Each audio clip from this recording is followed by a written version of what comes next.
Hello everyone, welcome back. I am Ryan, Director of Operations of Duco Controlled Fluid Solutions.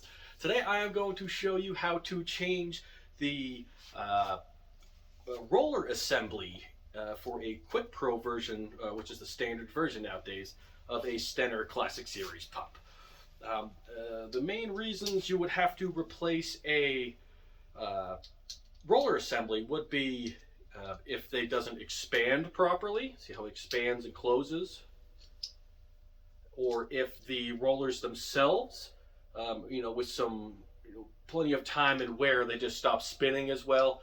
Or one that people don't really know much about, but is a very common reason for this when I repair them in-house here at Duco, is if there is a groove along the length, around the circumference of the rollers themselves. That would occur because they're older and it's just been rubbing on a pump tube for years. It will eventually start to wear a groove into the roller assembly.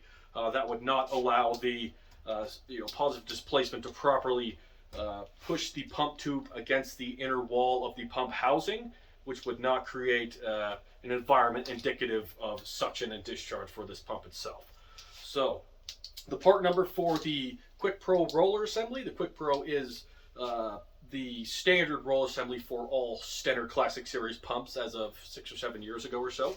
Part number is QP500.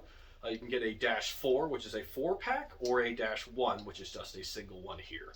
So I have my roller assembly here. I have a brand new pump. It doesn't need a new roller assembly, but I'm going to go ahead and install one here just to kind of show you how to get this done. All right, first things first, what we need to do is take off the housing cover. It has 2 clasps on either side. You just pop either clasp off, and the pump housing cover comes right off. Now you have access to the roller assembly and the pump tube. I just did a video on how to replace the pump tube. If you wanted to check that one out, feel free. But this one is about the roller assembly that is holding the pump tube in place and causing the suction for the pump itself. So to do that, you either need one of these again. This comes with all the pump tubes that Stenner offers and sells. 2-packs, 5-packs. I believe they only sell them in 5-packs, but we here at Duco will sell them in 1-pack if you'd like. Whatever you guys need, we're here for you. So you want to stick this piece here. If you don't have one of these, it's no big deal. You just need a screwdriver that is relatively thin, or just any type of implement that is sturdy, hard, and thin, to be able to put it in this area where the fan blows the hot air away from the pump. You just kind of slide it between the fan blades, and there you go, you're good to go. But since I actually have the part that is designed for this, you slide it right in place here like so, and you're good to go. So now that the fan won't spin, and therefore the motor won't spin, I can go ahead and use this tool, which is actually the housing cover, oddly enough. It's a great thing here. They actually don't need any tools whatsoever to do most of the repairs on Stenner's Classic Series pumps, which is always beneficial, especially if you're out in the field and you forget your tools in the truck and it's a half-mile away to the job site. You just need the pump itself is its own tool. Isn't that great? So we'll go ahead and retract the roller assembly that is already in place. So by doing that, you line up the shaft as well as the 3 I guess they're kind of like bolts with a Phillips head, port, so it can take a Phillips head.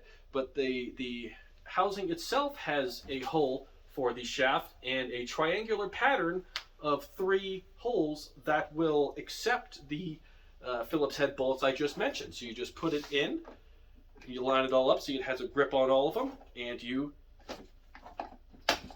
snap it. You gotta kind of give it to it. So, if you don't have quite an upper body strength or something, just get help from a fellow employee or something like that. But most people in the field will have enough to get her done. See, now that the roller assembly is collapsed, the pump tube obviously easily pops right out. This is where if you don't have an issue with the roller assembly, you just want to change the pump tube, that's all you got to do. You just do that, and you take your other pump tube. You can put a different size pump tube in, a 1, 2, 7, 3, 4, 5, etc. for differing outputs for the pump itself, from 3 gallons a day at a number 1, 2 gallons a day 10 gallons a day for a number 2, 22 gallons a day for a number 7. All 3 of those are 100 psi. but the other ones, the number 3, 4, and 5 tubes, will only get you 25 psi. Please make sure you know that. Stenner Classic Series pumps only offer two ranges, or two psi options, 25 and 100.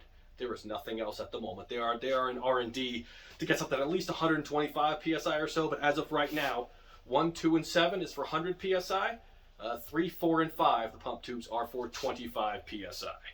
So we got the pump tube out of the way. It's very simple. As soon as you collapse the rollers and pull the pump tube out, the roller assembly just pops right out. Nice and easy, nothing going on with it. Make sure that it does have a little bit of the Aqua Shield grease on it, because that is very important with the, to keep up with the pump spinning, because this is a continuous duty pump. So you want to make sure it has that Aqua Shield grease on it so that it doesn't, have any, the least amount of friction possible, basically. So I have that out. I can put in the new one, the QP500-1. Let's go ahead, and it does have a slight, I wouldn't quite call it a keyway, but there's a little slot. As you look through, you probably can't see it from that distance, but as you have it in front of you, there's a little slot in there, and there is a slot on the shaft itself. So all you have to do is, you don't need to know where it is. You just kind of put it on. So you look at that. I was actually going to put it backwards. The three obstructing, the three bolts that you attach to the, you marry up to this pump head housing cover, those need to be on the outside. One side is flat. The flat goes in. The three protruding Phillips head bolts, those go on the outside. So it really doesn't matter where the keyway slot that I just referenced is. You just kind of put it in, and you just give it a little turn, and eventually there you go. It'll work its way around. It'll find its home. So now that I have the roller assembly, the new roller assembly in place, all we have to do is put the either same pump tube or a new pump tube in. It does have a slot right in probably just about exactly 1 inch from the end of the threaded end. It's like a threaded end, some type of, I called it a buffer in a previous video, but just a little area where it just gives it enough to be outside of the pump tube housing so you can connect your connecting nuts, your ferrules, your tubing connection kits, your adapters, and things of that nature. So we'll go ahead and put this new pump tube, or the same pump tube rather, doesn't really matter because we are doing the roller assembly in this video.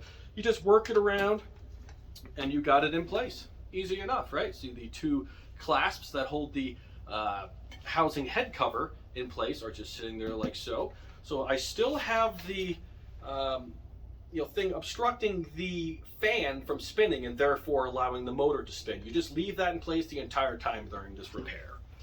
During most repairs, to be honest with you, because when you're doing things with the head of this pump, it just makes sure that everything stays where it is. So when you turn things to do something, it'll give you the result you're looking for when it comes to collapsing and expanding the rollers, taking all these different pieces apart, because I will be doing future videos on several different aspects inside the pump head itself here. But for this instance here, we have the pump tube in, we have the new roller assembly in, and we have the obstruction keeping the fan from spinning.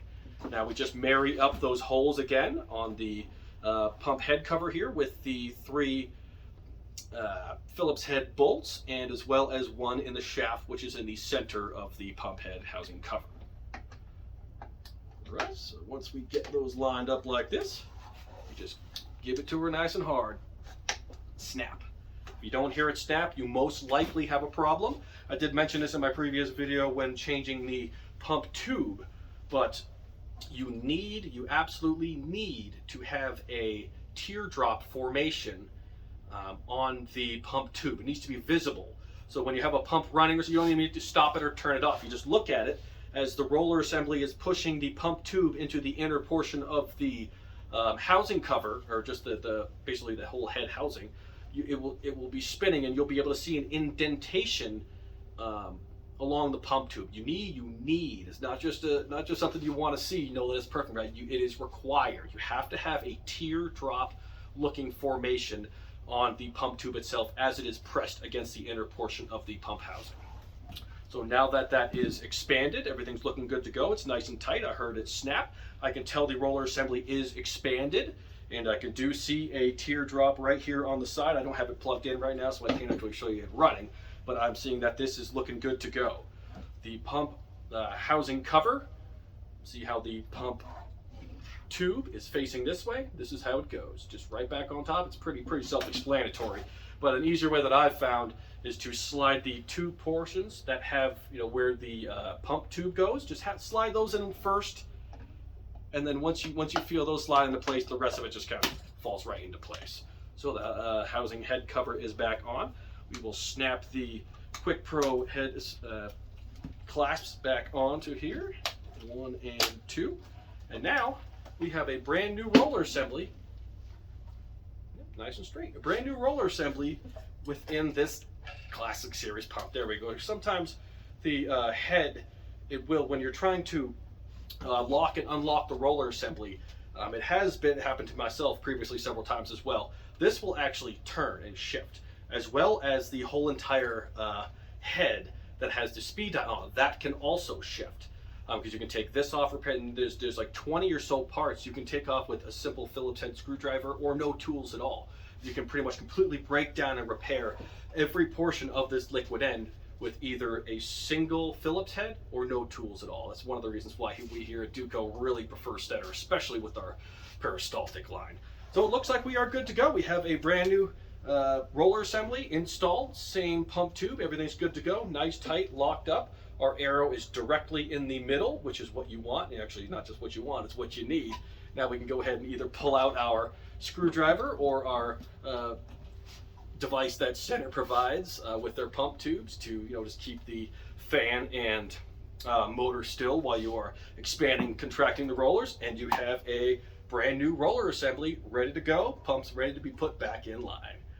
That's pretty much it. It's real simple repair here. QP500-1 is the part number for just the Quick Pro roller assembly. Just give us a call. We give you great discounts, first-time customers. We're a small family and veteran-owned business here, and we really take real great care of our customers. So just give us a call. Just give us a shot. We'd love to earn your business. Again, my name is Ryan with Duco. May your tanks be full and your valves be primed. Thanks for watching.